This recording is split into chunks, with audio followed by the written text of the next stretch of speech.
again. I'm starting again. Hey everyone, welcome back to another video. Today we're going to go over the Timeless Cup and a recap of what happened in the past month, the meta, how we felt about it, and what we think we're going to do going forward. I'm here today with GP0305. How's it going, man? It's going well, Jack Rat. Good to be here. Let's talk Timeless. Alright, so Timeless Cup was the cup for December. We're coming straight off of Ferocious, which in my opinion was a completely garbage cup, but I might be biased because I did terrible. Now, going into Timeless, I think it was very different than Ferocious, having a really solid core, I guess, in Ferocious, like Ninetales, Umbreon, and stuff, and the way they chose to do Timeless was, I guess, a breath of fresh air. Yeah, I do think that there were a couple of anchors in the Timeless Cup meta, but they were ones that we either hadn't used in a while or really haven't used much at all in Dragonair and Lapras. Now Right. things changed a little bit over time, but those two Pokemon were found on most teams early and late meta. So yeah, let's talk about the early meta and like what you thought in the beginning. Maybe it was going to be strong. Maybe it didn't turn out to be so strong. Like you said, Lapras, Dragonair, immediately everyone noticed that they were going to be really strong in this meta. They covered each other really well.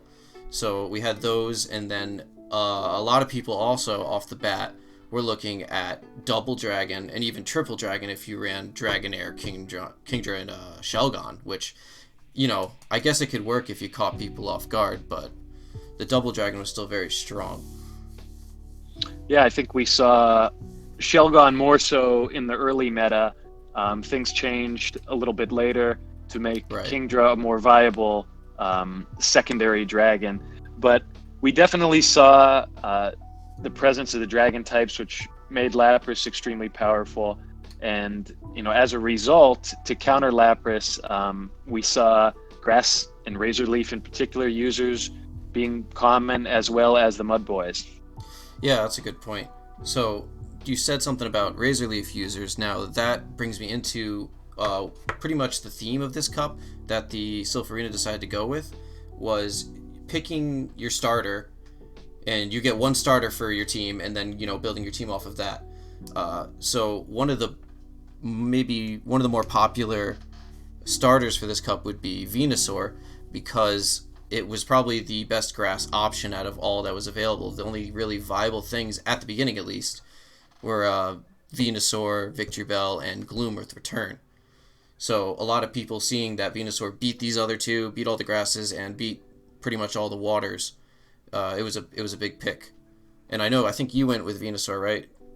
Yeah, my early meta team that I chose for a remote cup did have Venusaur as my starter. I thought, practiced a little bit with Victreebel. Razor Leaf's obviously faster and does more damage. But what I liked about Venusaur is that, like you said, it does beat the other grass users. And then, of course, Right. Meganium was interesting with the ground element that it brought to the table as well. But Venusaur was definitely a popular choice. What happened if you brought Venusaur was that, you know, you missed out on an opportunity to potentially use a Charizard or a Blaziken, which is why some people went that direction, or even Swampert as your Mud Boy and brought in a different grass type instead, a non-starter. Right. See, that was my first thought too. Is I'm like, Venusaur is number one on the ranking list. Venusaur beats all the grasses. Like, why wouldn't you use him? He's a good mon all around. Even, you know, Frenzy Plant to things that are neutral, even resisted, just does stupid damage anyway. But then I looked at it and I'm like, well, what are you really using him for? Using him for Lapras, using him for Kingdra, and Victreebel beats all those things as well. Granted, you're probably gonna farm him down and get one charge move off on the next thing, but it does the same job. Then, thinking about that, I looked at the fires and realized there's not as many viable fire types in my opinion. Charizard for me is just too squishy. He could get beat by too many things, and you had to play that bait game with Dragon Claw and Bassburn in order to win a lot of matches. So for me, I think Blaziken was pretty natural to come in as my starter, and it also had counter as a fast move, which hurts all the ices as well. did decide to go in that direction as well for a couple cups that I entered late, a little bit to the mid part of the meta, Right. including my weighted one. And what I liked about Blaziken in particular was counter because it had that ability to just shred Lapras. You want to block a Surf if you can, Right. but even if you didn't bring Blaziken into your team, which I don't think I did a ton, my team of 3, it would make people think twice about using Lapras and Venusaur, or Lapras and a grass type in the Mm-hmm. same group of 3, which is something that was fairly common along with one of the dragons. Right. Exactly. Yeah, that was my. I ended up using Blaziken for I think every single cup I entered. I wanted to go Meganium at first, but this was before the community day happened in December, so I didn't have a Frenzy Plant Meganium. So I'm like, oh well, for the meantime, I'll just use Blaziken. Then after CD, I'll just switch to Meganium. But I liked Blaziken so much, I just stuck with it the whole way. Meganium was an interesting one because I believe that Community Day was before PvP had been released, so I don't think a lot of people were Right. saving up, the proper IVs um, Right. to use, or even one under 1500. But the Yep. thing that made Meganium so devastating is that you had to beware the Frenzy Plant, and also Earthquake, as we all know, essentially wipes anything out that Yeah. doesn't resist it in one That's true. shot. So I didn't really run into a ton of Meganiums. There were a couple in the tournaments I entered, but it was certainly something to keep an eye on. Now, what you didn't see much of were um, you didn't really see much of Blastoise. Mm-hmm. You certainly didn't see any Typhlosion or for Alligator. Some of the starters, even with the Community Day moves, it doesn't seem likely, barring any reworks, that they're going to be relevant in any future meta. Some of those other starters. It was Right. normally the main 2 or 3 that we talked about. Right.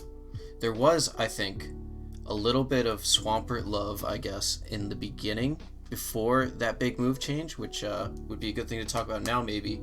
Swampert got nerfed in that big move rework and whatever you want to call it. What do they call it? The Go Battle League preview update. Correct. Yeah. Yeah. So they nerfed Hydro Cannon a little bit. Here it is. They made it deal less damage.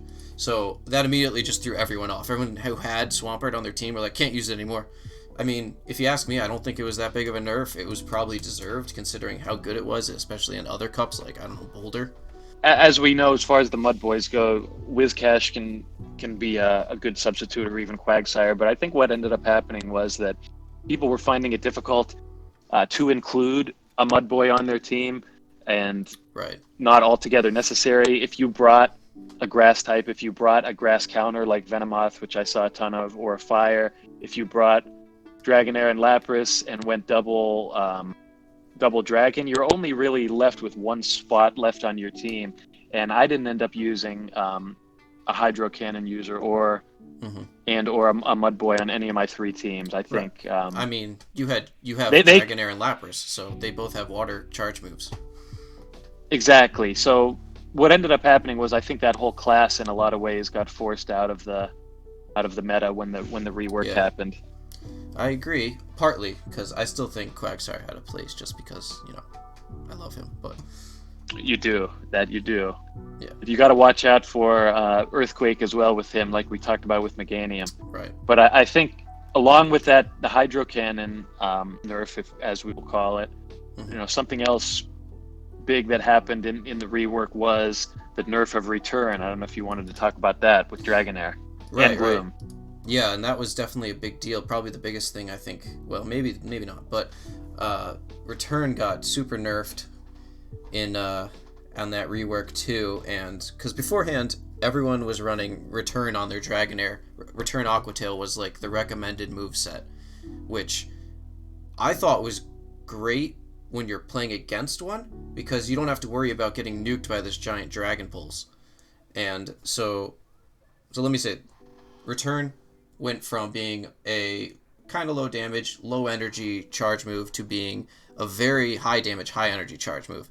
Now, it's not necessarily bad. It was actually more damage per energy than Dragon Pulse, but it just didn't fit the playstyle. It didn't fit its job in this meta at all.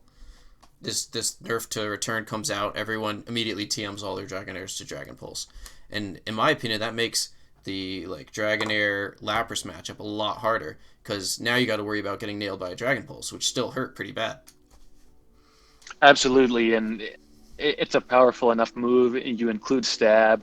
Not a Yeah. lot of things resist dragon, at least not in this cup. Hmm. So it turned out to be more or less a wash. What I think it did was really irritate people who had worked hard to get a shadow Teeny, Yeah. purify it, and power it up. Luckily, I was still tinkering with my lineup and hadn't powered mine up yet. Hmm. But I think that probably irritated a lot of people who then had to TM away return. But at the end of the day, it may be good for the long run of PvP that Hmm. the move that's exclusive to Team Rocket Pokemon isn't a key element when you talk about exclusivity moving forward. So Yeah. it'll be interesting to see what happens. At the end of the day, Dragonair was still huge in this meta, and we won't see a lot of return Pokemon Yeah. in the next cup either. Right. Yeah, because along with Dragonair with Return, they had people were using Gloom with Return, which was completely unusable after the nerf. People were even using Bayonet with Return, which also became kind of unusable. And that was a pain to get in the first place, because you had to get super low IVs on your Shadow Pokemon so that it didn't purify above 1500 anyway. So it's like you said, it's probably for the better. It just makes it more accessible and a lot easier to get into. Buff to Icy Wind, which happened to be a legacy move for Dugong, which also happened to do very, very well against the majority of this meta. But as a lot of people know, it's the recommended moveset for Dugong after that was Ice Shard, Icy Wind. It's a double legacy moveset. It's not the easiest thing to come by. Well, as we know, Niantic brought back a lot of legacy moves, but Right. those were not on Dugong. They were not included. Didn't run into a ton of Dugongs. I think it was probably introduced somewhat late into the meta for people who didn't already have one ready to go to Yeah. acquire via trade, and there's just not a lot out there to trade, somewhat like Last Resort Umbreon. Mm-hmm. But I did run up against them a little bit in practice, and certainly with the Icy Wind buff, were a force to contend with. Now, they did get walled pretty good by Lapras. That was like a slap fight between those two Pokemon. You almost time Right. out Yeah. in the head-to-head there. So it's challenging when one of the pillars of the meta walls you that hard, but it was so damaging to the dragon types, to things like Charizard, to the grass. Definitely, I think we'll see a viable Pokemon moving forward when it's allowed in Silph competition, and certainly in the Go Battle and Open Great League. Right, yeah. So it was so good they had to ban it in Fusion. I think, though, that my favorite change from the update was the introduction of Octazooka on Kingdra. Yeah, that broken move, yeah. Well, as someone who ran Kingdra before and after the addition of Octazooka, I'm certainly feeling a different way than you were, who was on the receiving end of a lot of those. But I have the ranking ups here, and you could see that I don't remember what Kingdra was at before the thing, but now it's ranked number 3 for all of Timeless, so that just goes to show you what it did to it in the first place. But so I was saying before how Double Dragon was already a viable strategy to begin with, running Kingdra, Dragonair, and like Lapras or something in the back. And now with Octazooka, it's a fairly high energy charge move, but it was still less than Outrage, so it could be used as a sort of bait move.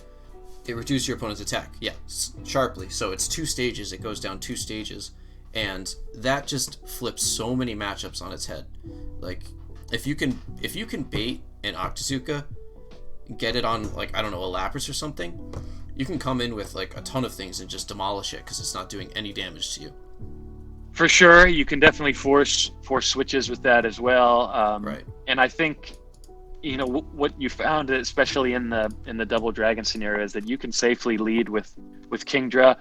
At least try and get the Octazooka buff before switching if you're in a bad matchup. Right. But a lot of the times, the worst case scenario was the Lapras matchup or another dragon where you're more or less tie. Right. So I liked leading in with Kingdra on a lot of opening rounds just to see what people were doing, and just spamming away with Dragon Breath, maybe getting an Octazooka off. But certainly a huge move. I think we're going to be seeing a lot more of this Pokemon. Yeah, and you know, I'm a little salty just because of I didn't run Kingdra and I got super baited by a ton of Octazookas all the time. But that's my fault. But I do think that 50% proc rate on that is way too high. I don't think that's fair at all. It's just for such a game changer. If you land that and get it, it's huge. Like you could win a match just because of that. Yeah, I don't know if it makes you feel better or worse that it's 50%. It might feel worse if it was lower and you get hit with it, like getting the ominous wind buff. 10%. Yeah. There's not a whole lot worse than losing a match on a 10% chance. At least with Octazooka, when you're up against it, you're kind of expecting that as a possibility, as opposed to being hit from nowhere. I would kind of rather have it just be like 100% and maybe only reduce it one stage, you know? Because true, it's like if you can expect these things, you can plan better against them. As then you're just flipping a coin, like, oh well, hope he doesn't proc. Right. I think, if you look at it from a probability standpoint, 50% of two stages or 100% of one stage, over time it's basically the same thing. Yeah. But you can plan for one better. I think. Exactly. Yeah. Exactly. Just like that's why Dugong with Icy Wind, it's 100%. So you know what's going to happen. You're not sitting there wondering what's going to happen, and you're like, well, if he gets this off, then I can do this. If he doesn't, then I have to do this. You're like, it's going to go off. I have to do this. Sure. I think you mentioned baiting a lot with right. Octazooka, and I think that's worth noting as a somewhat of a check in this meta, is that not a lot of things in the meta were weak to water. I mean, you did have your Charizard, maybe an occasional fire type. So it mostly was either neutral or not very effective damage. So as you kind of alluded to, it's mostly looking for the buff or as a bait. So at least it wasn't something that had a typing that really shred through a lot of things when it wasn't shielded. That's true. Yeah. But that feeling when you shield one, it hurts. It hurt me.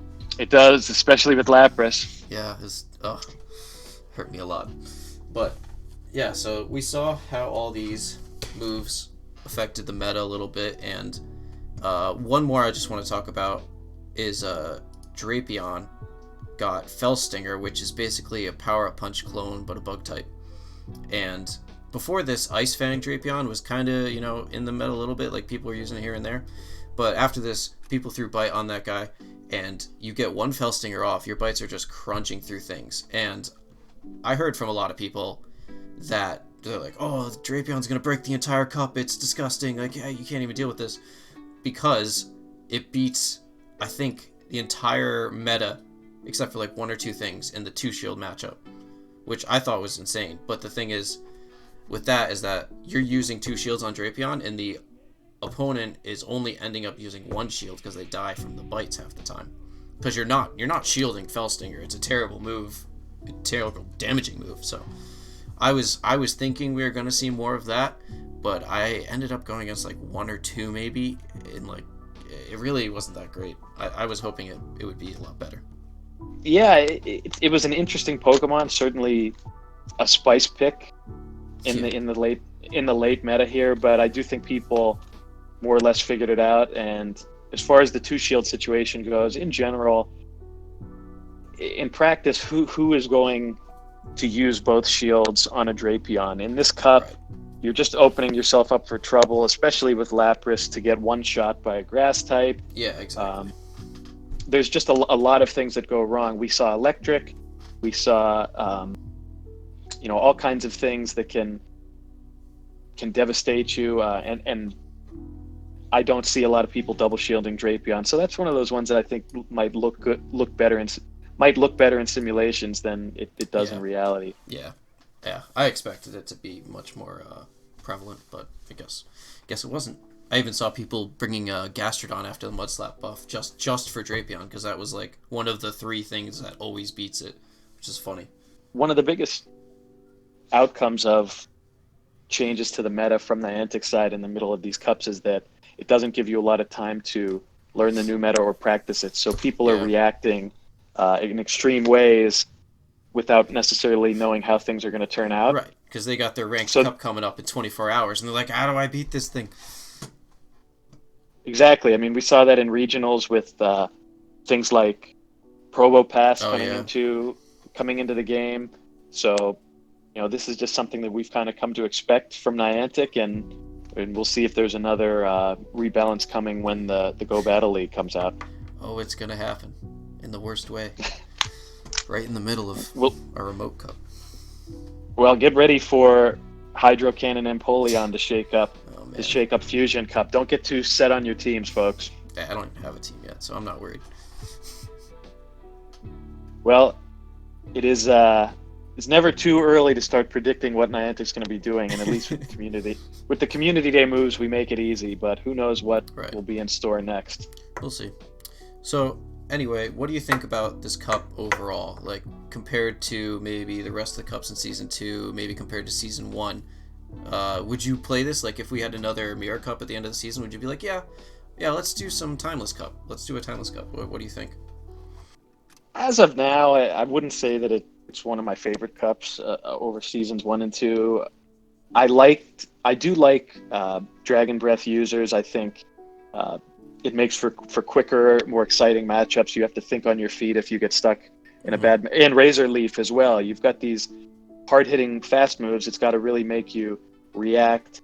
I do think that the Double Dragon element was not OP, but challenging to deal with and somewhat boring in a way. You get a lot of mirror matchups in that, so it wasn't as fun. But I did like the element of needing to bring in a starter. It's unfortunate that some of the starters are non-viable, but as we said, we saw a good mix of your Blazikins, Meganium, Charizard, Venusaur, of course. So I think that was fun, and we're going to need to see more creative rules like that in future cups from Sylph. Yeah, it's a good point. Yeah, well, they weren't all cookie-cutter teams. I mean, you had your Lapras, you had your Dragonair, but some people brought Celio instead of Lapras, I saw people running Sunnycast form very successfully. You could bring a few things and do well with them if you practiced and you knew what you were doing. We saw that in the big LA tournament they had, which I think was the biggest cup in the world at that point. Some people had some interesting picks and did really well. But overall, I like this cup way better than Ferocious. I'm still very, very salty about Ferocious. I just did not like that cup, and I never want to play it again. But I think this is a big step up. And like you said, I think Sylph did a good job with these rule sets and this meta in general. And I hope we do see more stuff like that in the future. Ferocious was definitely a more of a Wild West type cup. This was a little more structured, and I think Fusion is also going to be more structured than Ferocious. But a lot of people, of course, weren't happy with Umbreon. But we just got done talking about Dugong as well. So there's always going to be rare Pokemon.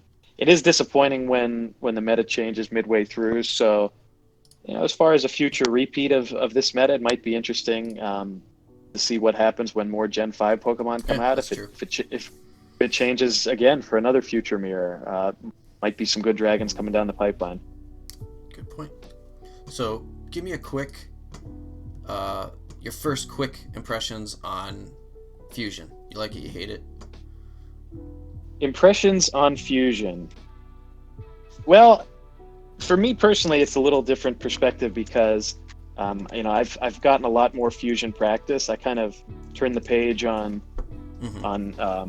this cup quickly because, as we know, we got it extended because of the holiday. Right, which is definitely... So I've had more time to practice, and it brings back an old favorite for me in Altaria.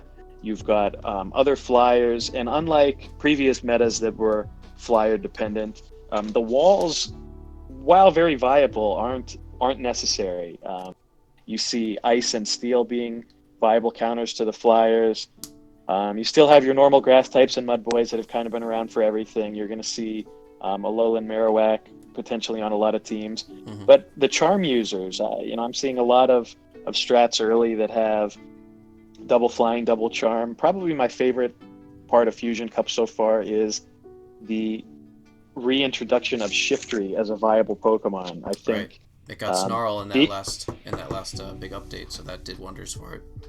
Snarl is huge. It can charge up both of its fast moves so fast, and of course, it just does devastating damage to Bronzong with those dark moves. So, I really like it. Altaria is one of my favorite Pokemon to use in PvP, so I'm looking forward to Fusion a lot. How about you? Yeah, I haven't had as much time to dive into it yet, but I do think it's going to be a really solid and pretty fun meta. I think there's a decent amount of options and strategies people can run without having these cookie cutter teams like we've seen in the past. I don't think it, and it's, you know what I think is best about it is that they're trying to make it a cheap, easy cup to join for all these new people. I say all these new people, but is there anyone actually joining PvP cups now? But they're trying to get more people into it, and I think this is, if you are interested in joining your local cups or like starting to PvP a little more seriously, this is the cup to get into it. It's relatively cheap. All the stuff you're going to be powering up is basically staples of the Great League. You're going to use it again. It's not going to be a waste. So I like that aspect of it a lot, and I really do appreciate them doing that. And I appreciate it too, because I'm spending less dust on things. So I already have all this stuff powered up pretty much. Yeah, I think it's good for both existing players who didn't have certain things. I needed to power up a Shiftry, for example.